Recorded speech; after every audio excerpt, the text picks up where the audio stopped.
Joining us now, Jason Furman, the former chair of the Council of Economic Advisors and now a professor of economic policy practice at the Harvard Kennedy School. Professor, thanks so much for being with us. So is this a case now of no harm, no foul, the tumult over?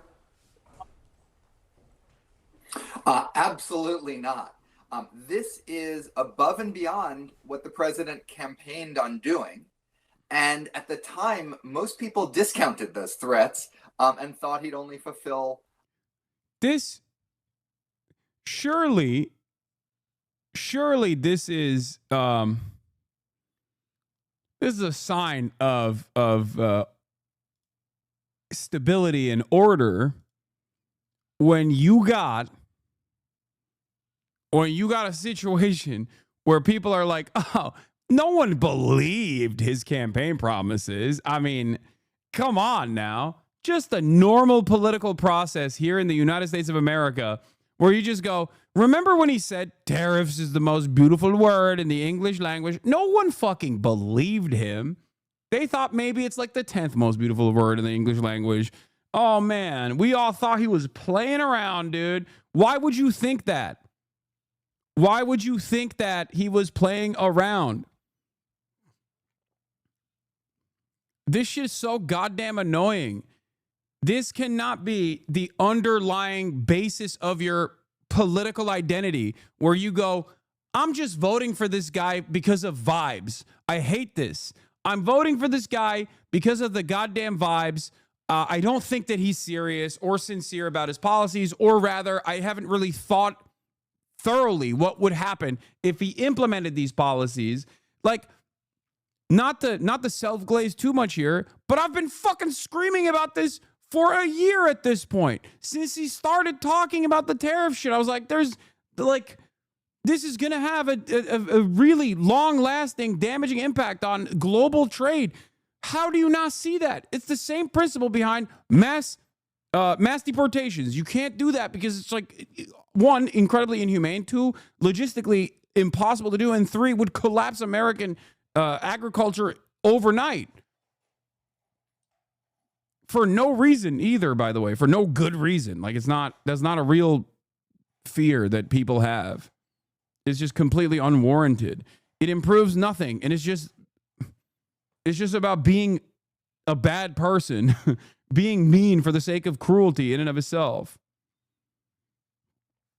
It pisses me off. It pisses me off when people are just like, well, I didn't think that he was going to do this. I thought he was just joking. Okay, well, I thought he was going to do this, but I didn't think the impact would be this bad. It's like, well, you're a fucking dumbass then. What do you mean? There are plenty of people who knew that it was going to be bad. What are we talking about? What are we talking about? What the hell is this? Part of them. Tariffs are still very, very high, and we're about to start seeing it in the real economy. That's a long-winded way of calling Trump supporters stupid. No, Democrats have this stupid dog in them too. There's a lot of people who have this stupidity in them. And it's partially a consequence of, like, I guess, reaping the rewards of living here in the United States of America and having some semblance of stability for so long, despite unstable leadership time and time again. But like, or a lack of confidence in any form of governance actually following through on their agendas. Americans just don't know a world where a politician says they're going to do something and they follow through on it. That's what it is. And they also quite literally do not believe the impact of said legislative agenda until it happens. We saw this. We saw this with the abortion stuff. Every single fucking politician said abortion is murder, abortion is murder. Every single fucking right-wing politician said abortion is murder, abortion is murder. You can't do murder. And then, lo and behold, Roe v. Wade gets overturned after the Supreme Court justices straight up lied to the American public and said it was a super precedent. But then they reversed it. And then everyone was like, okay, some murder is cool, actually. I think we got to do some exceptions for murder. Why did they do that? Why did they all of a sudden go, it's not actually all murder? Some of the murder is awesome. I love when you do the murder, actually. Abortion is murder, but some murder is great. Like, why did they do that? It's because people immediately went, oh my God, I never really thought that if abortion was illegal, that My daughter might need to get an abortion one day, and due to a medical complication, for example, and not be able to get it and die. Like, that's fucked up. That's really bad. I didn't think about this. It's like, why didn't you think about this? It's kind of the whole point. The whole point of why we shouldn't be setting these like erroneous standards for no fucking reason, because it's going to be ultimately harmful. That's like, there are plenty of people who've been yelling about this for years. I've been yelling about this for years. Same shit with the tariffs. Same shit with mass deportation. Same shit now with the erosion of due process and the erosion of the First Amendment. These are concepts that are literally being taken away from all of us right now. And it's alarming. And I keep ringing the alarm bells. But if you ask the average American, they have no ability to understand that this is fucked up. They have no ability to think, well, this might actually harm me down the line. Americans are always playing catch up. Liberals and Republicans alike, liberals and conservatives alike, they're always playing catch up, where they go, oh man, I voted for this guy. I think what he's doing is good. I didn't realize that it would inevitably impact me. Shit, the leopard's eating my face party, always. In the prices that families pay, in the layoffs that companies are going to be doing. All the reporting, it was the bond market that spooked the president and forced his hand, led him to blink here. Can you explain, for all of us who may not have taken Act 10, exactly what was happening with the bond market, and if those fears are still over, or fears are still existent, I should say? Yeah, normally when you're going into a downturn, you would think that the Fed is going to cut interest rates and interest rates are going to come down. But what was really scary was that interest rates were going way up. And that's because investors around the world, reportedly some of them in Japan, but around the world and in the United States, were more nervous about the United States. They didn't trust our country. They didn't want to lend to our country. And because of that, that made interest rates go up, just like any other borrower who's not particularly creditworthy is going to end up with higher interest rates. In the New York Times reporting that the president knows what that means. As someone who worked in real estate, when interest rates start going up, it just gets harder to do business. What do you think China sees here? We just heard from Zain Asher on this. Do you think they see this as a chance now to talk? Do they feel isolated, or do they see now that the president will blink when facing certain pressures? The president has shown over and over again a willingness to blink. In his first term with China, when he would negotiate deals with them, it was largely deals about how to not escalate further.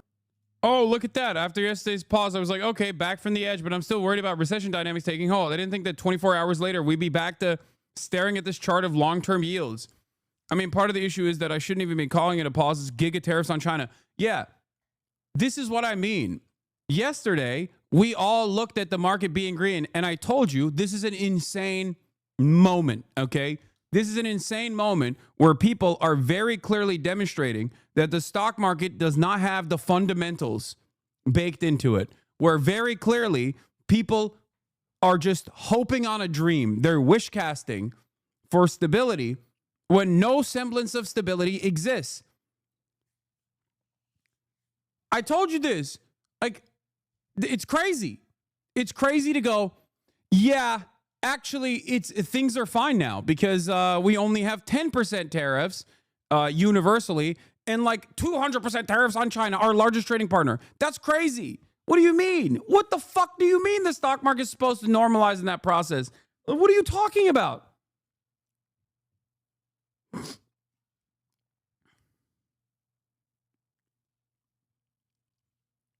It was just a hope and a dream, dude. People were just wish casting stability. I don't know how so many intelligent people looked at this situation and went, oh, it's rebounding. Finally. Okay. There's a brief moment of respite for 90 days. It's like, no, there isn't. There literally is no respite here. Are you fucking stupid? I mean, I guess the answer is yes. I don't know if it was stupidity, denial, or naivete. It's crazy.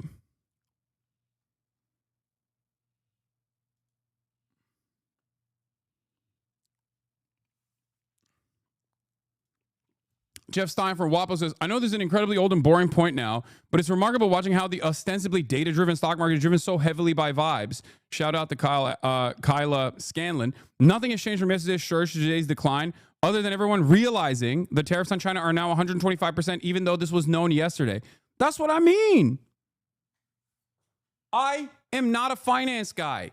As Stocky correctly pointed out, I don't know shit about the stock market. But the one thing I do know is that it is psychotic to assume that things got better when we are trying to use a hatchet to sever ties with our fucking largest trade partner. Are you stupid that you thought things were going to get better? It is so obvious an indication of the market's irrationality right here with what happened yesterday. And all these dumb fucks posting the green as though it's any indication of where things are going. Like, what are we talking about? You don't have to be a fucking finance bro or even understand market fundamentals to look at the situation and go, hey guys, I know a lot of people have this unfounded confidence all of a sudden because Donald Trump at least backed away from some of the most meaningful parts of his agenda. But things are still pretty bad, don't you think?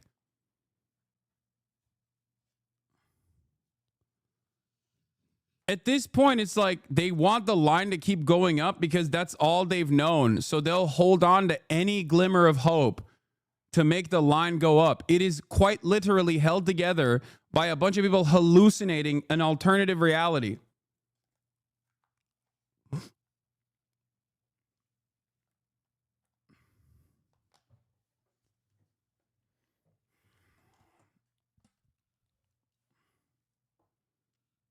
A quick read of Stock Trading for Dummies would empower the average educated adult with all the knowledge they need to realize how fucked the situation is.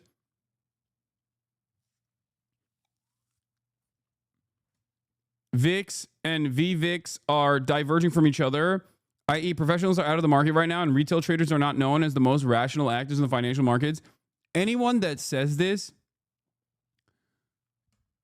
is coping. You are coping. If you think institutional traders do not also engage in this exact same irrational behavior, you are wrong. You are unimaginably wrong. First and foremost, I don't even believe that retail traders could automatically hit the panic button and cause the market to move in this direction in this decentralized manner where they all just came to the same conclusion. Okay? You cannot do that without institutions. That's number one. Number two, institutional traders also engage in the same exact irrational behavior. The exact same irrational behavior. 100%.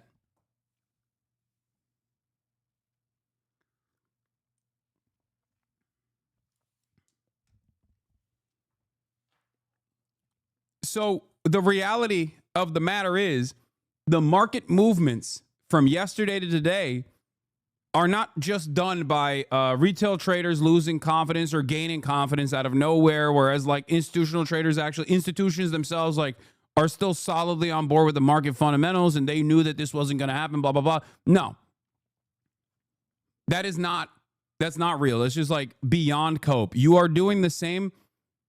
I think you're doing the same, demonstrating the same naivete that I talk about all the time, which is the infallibility of institutions. The idea that like no matter what happens, there's some adults in the room and they're still holding on to the concepts that I learned in my textbooks. Okay? Asma's chat is cheering for the 125% tariffs and wanting to go up to 400%. I love that. They're so stupid. I love that. I love how fucking stupid Asmongold's fan base is. It's amazing. They are unironically bringing out the pitchforks to literally shove it in their own asses. There is nothing funnier to me than watching a bunch of fucking hogs cheering on initiatives that fuck them. Okay? It's funny. I'm sorry. It's fucking hilarious.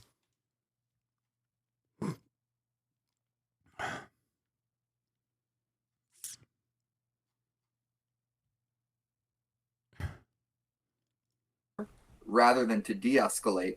But now we're starting from triple-digit tariffs on China in the United States, nearly 100% tariffs on the United States in China.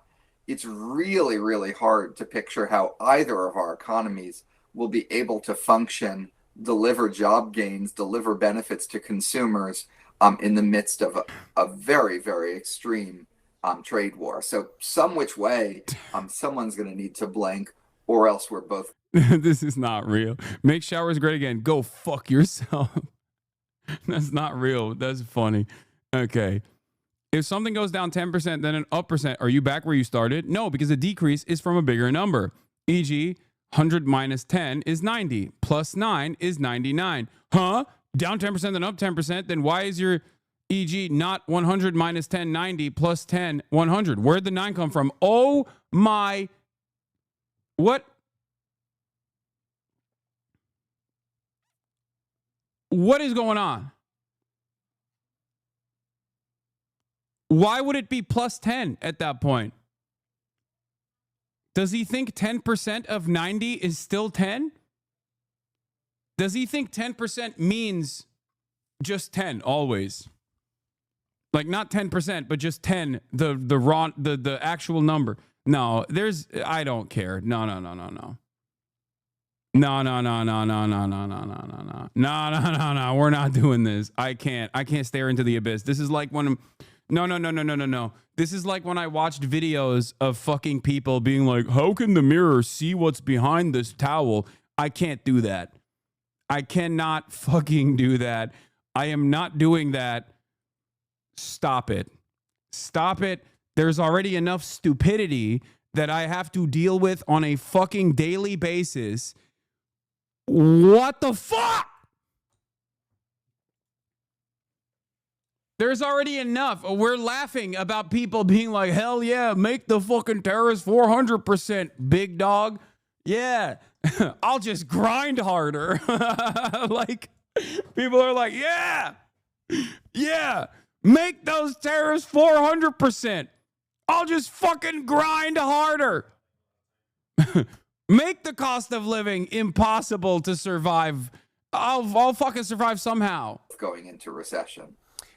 Talk to me about what you are looking for, I guess, in the next hours and days. Everything's moving so quickly here. There's so many twists.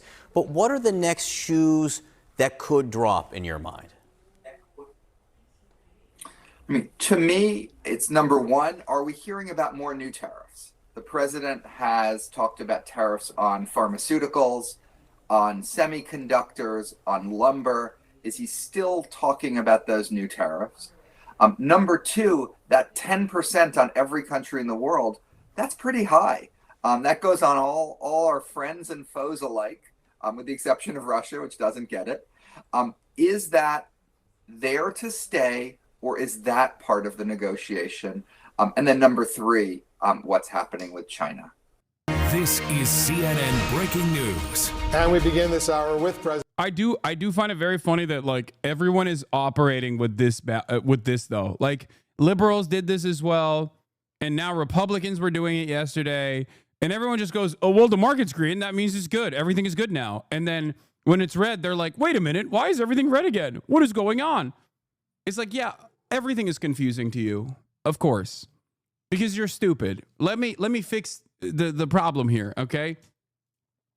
If you consistently look at market movements without any sort of care or consideration to long-term stability or instability, long-term results of the actions that the Trump administration is taking, you're going to be like, I don't get it. It's red and now it's green. What's happening? All the time. There was a brief moment where a lot of the Trumpian guard, the Trumpian vanguard was coming out and being like, obviously, market volatility is not indicative of like what happens in the economy broadly. And it was awesome. It was funny hearing them say things that I've been saying for years, right? Of course, they didn't fucking believe it. And they were just saying it because in the interim, they just wanted to defend Donald Trump. That wasn't a principle that they had. They hadn't thought it through. I'll give you a great example, okay? Here's a great example of how the stock market performance doesn't necessarily indicate long-term stability or health for the overall economy, especially for the working class. Mergers and acquisitions. When big company takes over smaller company and then engages in layoffs and let's say lays off 20,000 employees, they call that eliminating redundancy. The stock performance is great in that process, but the reality is 20,000 people just got fucking laid off. Do you think that's a good thing? No, of course not. So clearly, this is in the most reductive term, in the most reductive ways possible, a great indication that maybe the stock market is not reflective to the living conditions of the average American. Perhaps that is a good starting point for all of you. Take that home with you and think about that and expand on that information when you go on this journey.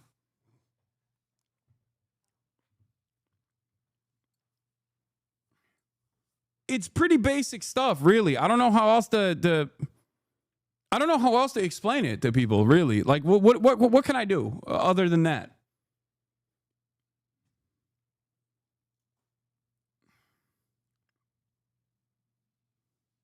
That has been debunked. If you knew Trumponomics, you'd know that. Yeah, my bad. President Trump set to meet with his cabinet as a key part of his second-term agenda hangs in the balance right now up on Capitol Hill. And after a week of tariff whiplash here in the United States as the president's trade war clearly intensifies. And as we know, Wall Street doesn't like the uncertainty, right? Wednesday's green bounce after the tariffs were paused, that has turned into Thursday's red reality check. Let's go to CNN Chief National Affairs Correspondent Jeff Zeleny at the White House. And Jeff, you have reporting along with your White House colleagues about how this all came to be with the pause and this cabinet meeting today as well. Good morning, Pamela. It certainly was an extraordinary turn of events yesterday, not even quite 24 hours ago, but we have learned that it certainly was the advice that the president was receiving from some members of his cabinet, including the Treasury Secretary, Scott Bessent, who will be in that room today when the cabinet is meeting. He was the one, of course, who was really sounding the alarm and telling the president how deep the bond markets were reacting to the president's sweeping tariff plan. So one thing that this whole situation has really shined a light on are the differing pieces of advice that the president was hearing from Scott Bessent, for example, the Treasury Secretary, versus his longtime trade advisor, Peter Navarro, who was urging the president not to make negotiations. A big question, though, heading into this cabinet meeting, is Elon Musk going to be in the room? We have not seen much of him in recent days, but he's been very active on social media. And his view on this sweeping tariff plan was that it was not good for the economy. So he was throwing stones, quite literally, at the top trade advisor. But the top economic advisor... Is it real that EU is considering removing tariffs on China EVs? Yeah, but I don't think that they're going to. I think what is going to happen, this is my suspicion, this is my speculation, wee-woo, speculation alert, is that they want some kind of price adjustment from Chinese companies in general. Like, they don't want China to enter the market with uncompetitive, with prices that are impossible to compete with from the European market. So they're going to probably want they're probably going to want BYD to increase their prices on their end so that they can maintain trade and allow China to continue manufacturing, make up for some of the manufacturing output that they lost from the United States of America in the short term. But I think it's more so a bluff regardless.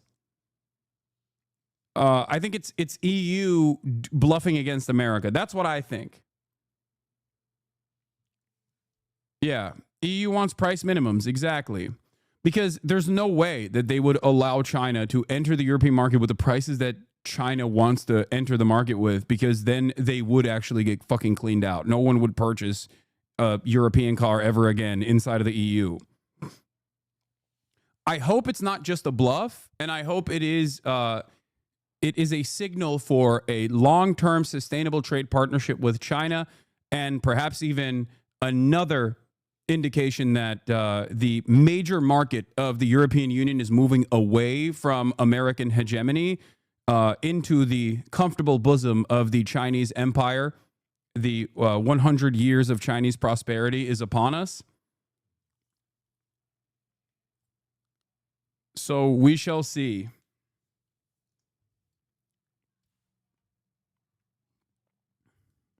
Do you think this will strengthen BRICS and allow for a partitioning of the economy and solidifying socialist power? We'll see. All I can think of is that the more the EU moves in the direction of China, the more insane Trump will get.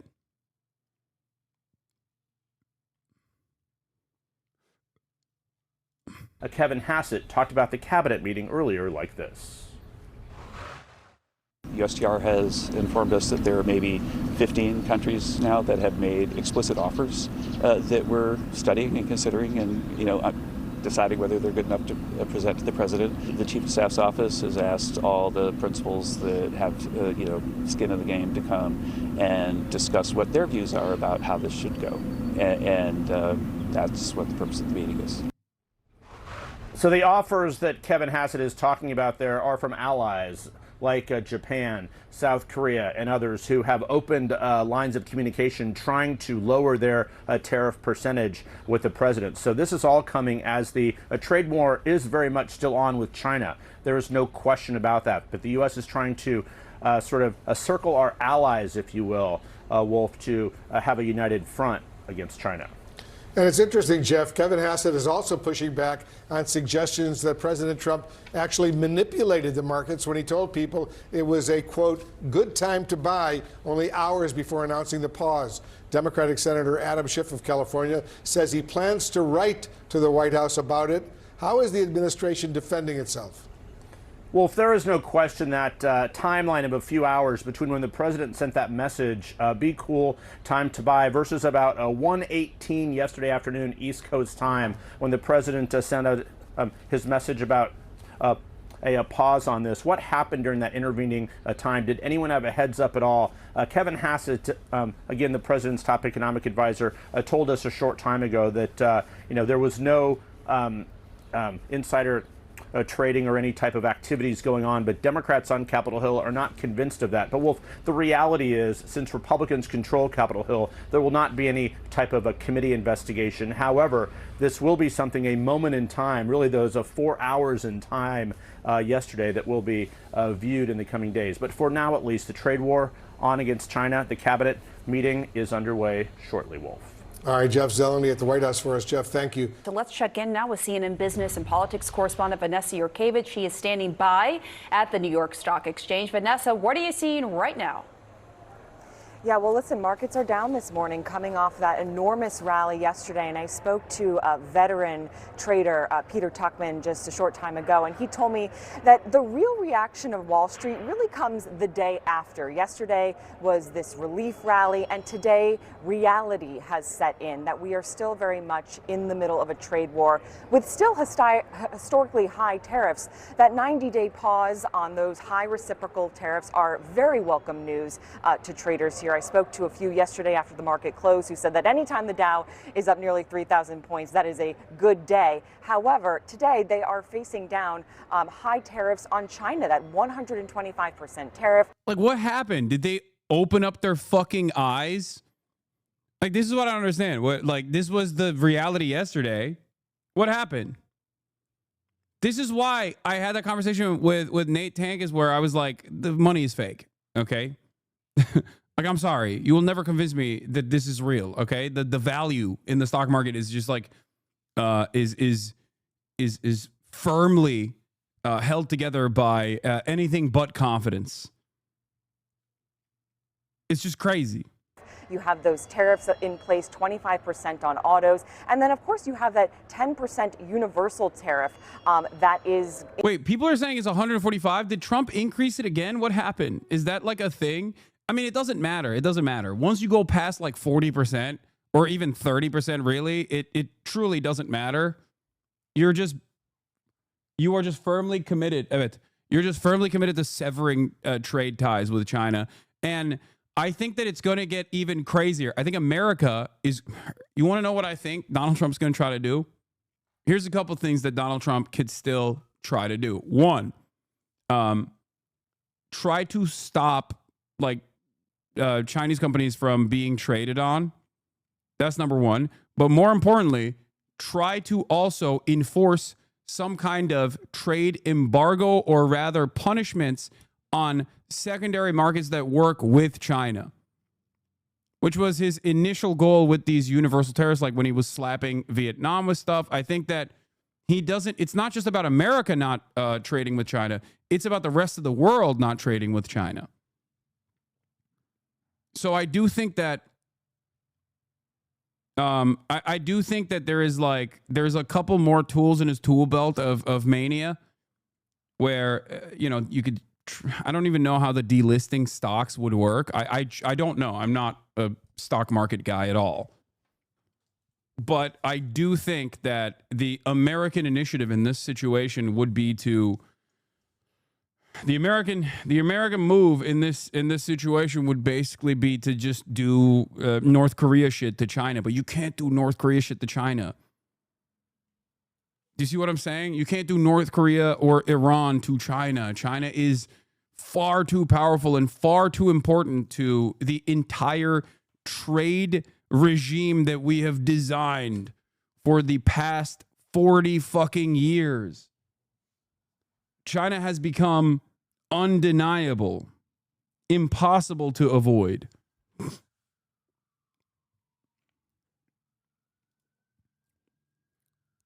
Forex Live. Trump admin. Oh my God. Yep, there it is. Trump admin is moving towards a possible delisting of Chinese public shares. This is psychotic, dude. They are fucking psychotic. Are you joking? Here's a report from Charlie Gasparino at Fox Business. Sources: Trump administration is moving towards a possible delisting of Chinese public co-shares on U.S. exchanges. Sources: incoming SEC Chair Paul Atkins. Dude, everything we're doing to China, I wish we would do to Israel, by the way. Like, it would be so warranted to do to Israel, and yet we will never do that to Israel. Oh my God. The dream. The dream, baby. The friggin' dream. Helicopter crashed into Hudson. The chopper broke off midair and dropped. Oh, my Lord. Everything is happening. Everything is happening all at once.